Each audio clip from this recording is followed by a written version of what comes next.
Hi, I'm Lois, and this is Here's My Take, where I express my views on some current issues. My topic today is the sex binary.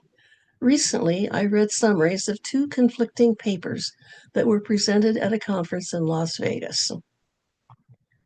Dr. Stephen Novella, a physician, proposed that sex, in particular human sex, is not binary. Dr. Jerry Coyne, an evolutionary biologist, reasoned that sex is strictly binary. Now, why would two intelligent, highly educated, science oriented people disagree on the definition of sex? Well, you might say, well, it's just a matter of semantics. Let people use the words they want to use. But this is science, biological science. And in addition to that, there's quite a controversy on this subject. So we need to be specific. This conflict really bothered me, so I started organizing my thoughts so that I could write a response. But before I could even get organized, another conflict hit the news. The Freedom from Religion Foundation, FFRF, posted an article called What is a Woman? Written by one of their interns. Shortly thereafter, they posted a critique of that article by Dr. Jerry Coyne. His article was Biology is Not Bigotry. Almost immediately, and without telling Jerry, FFRF removed his paper from their postings. They explained that the paper was causing distress for some of their LGBTQIA plus staff members. Well, soon thereafter, Jerry Coyne resigned from FFRF's honorary board because of what he called censorious behavior.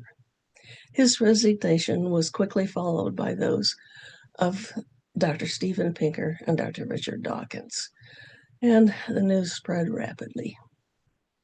I find it heartbreaking when a rift forms between people or organizations that have done so much good for so many people in the past. We can accomplish so much more when we work together rather than when we are at odds with each other. So I continued working on my summary and my response with a few added edits to include this past news event. So here's my take.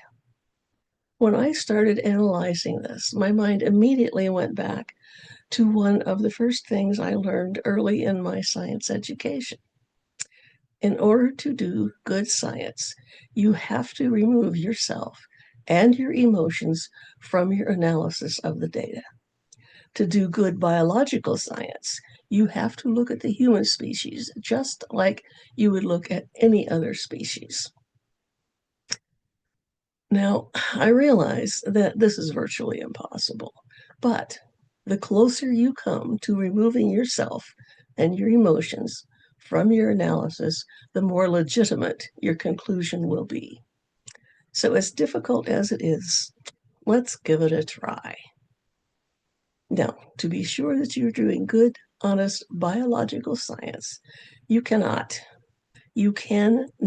define sex for Homo sapiens any differently than you would define sex for Pan troglodytes or for Pan paniscus or Gorilla berengi or Pongo pygmaeus.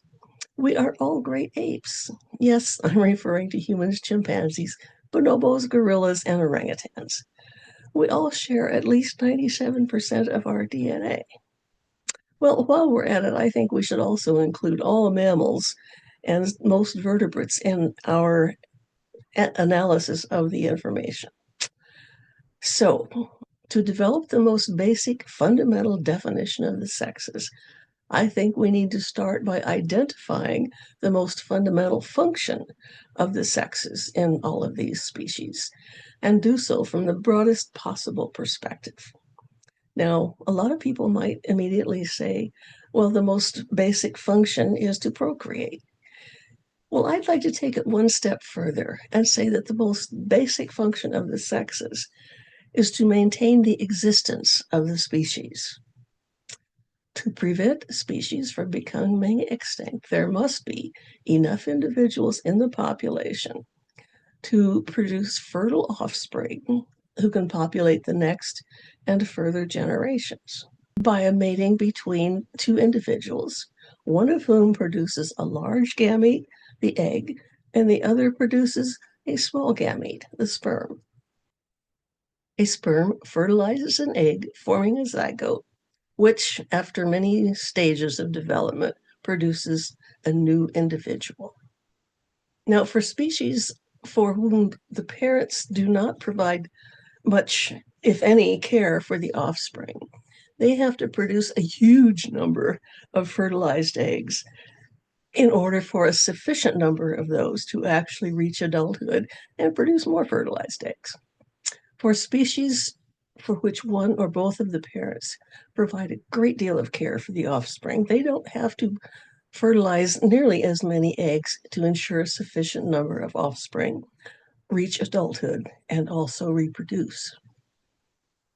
Now, every individual in a population does not have to produce offspring. There just needs to be enough procreation to maintain the population. So, what can we determine about the binary nature of sex just from this most basic observation? Well, we can say that in all species of mammals, there are two different body types, one of which produces eggs and the other produces sperm. No single body type in any mammal can produce both types of gametes. The term male has long been used to identify the body type that produces sperm, and the term female has been used to identify the body type that produces eggs. These two sexes, no more, no less, are necessary to maintain the existence of the species. Now, individuals vary tremendously with respect to a multitude of characteristics, but their body types can produce only one of the two possible gametes, an egg or a sperm. No other type of gamete has ever been observed in vertebrates. Does this mean that every zygote develops perfectly into a normal, fertile individual? Of course not. The processes of gamete formation and development are extremely complex, and a multitude of things can go wrong. In fact, there is evidence that, at least in humans, of all the eggs that are ever fertilized, only 30 to 40% ever reach live birth. In fact, many never implant in the uterine wall, but instead are expelled before the female ever has any inkling that an egg was fertilized. So all zygotes have the basic genetic information necessary to develop into one of the two body types. However, there are always a few zygotes that carry one or more genetic mutations or chromosomal aberrations that would prevent normal development. In addition, many things can happen in the womb that impede the normal development of zygotes. For example, if a woman catches a disease such as measles, or if she is malnourished, then this can affect the development of the fetus. And in addition to that, the presence of drugs such as alcohol or stress hormones in the womb can affect the development process. Now, when I do my best to exclude my emotions from my analysis, the definition of the sexes ends right here. The body type that would, if nothing went wrong, produce eggs is female, and the body type that, if nothing went wrong, would produce a sperm is the male. Sex is binary. That's it. Case closed. So why isn't the case closed? Why do some intelligent, science-literate people insist that sex is not binary? I would suggest that one reason, possibly the main reason, is that they are not keeping their emotions out of their analysis. So what's the difference in what we notice when we suppress our emotions as opposed to when we do not? Well, with our emotions suppressed, we see the process of evolution acting on a population, We see two body types evolve. We see them procreating. When we allow our emotions to come to the surface, we see individuals, human beings who have feelings. And of course, we want everybody to feel good about who they are. So it's tempting to create new categories that will include everyone. Some people whose bodies didn't develop normally might feel that they were a mistake, like they don't fit in anywhere, something is wrong with them. We also see people whose bodies develop perfectly normally, who do produce normal gametes, but these people don't feel right about the sex of their bodies. Of course, we want everyone to discover what is wrong, why they feel the way they do, and how we can help them. And we want to find a way for these people to become comfortable in their own bodies and live a full, productive life. My heart breaks when I listen to interviews on podcasts with people that have had some of these struggles. It's heart-wrenching. The psychiatrists and psychotherapists are working very hard to learn how to help these people. Neuroscientists are also making great strides in understanding how the brain works. And yes, there are differences between the male and a female brain. Most of these are caused by the presence of the sex hormones, either estrogen or testosterone, acting on the developing brain.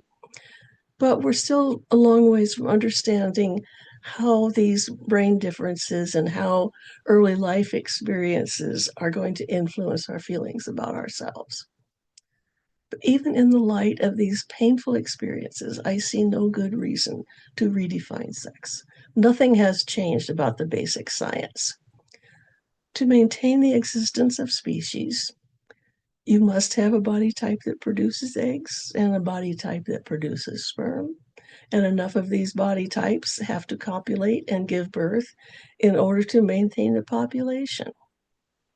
Each of these two body types exists in a huge population of individuals, and they vary tremendously with respect to many different features. But there are still only two basic body types when it comes to producing gametes.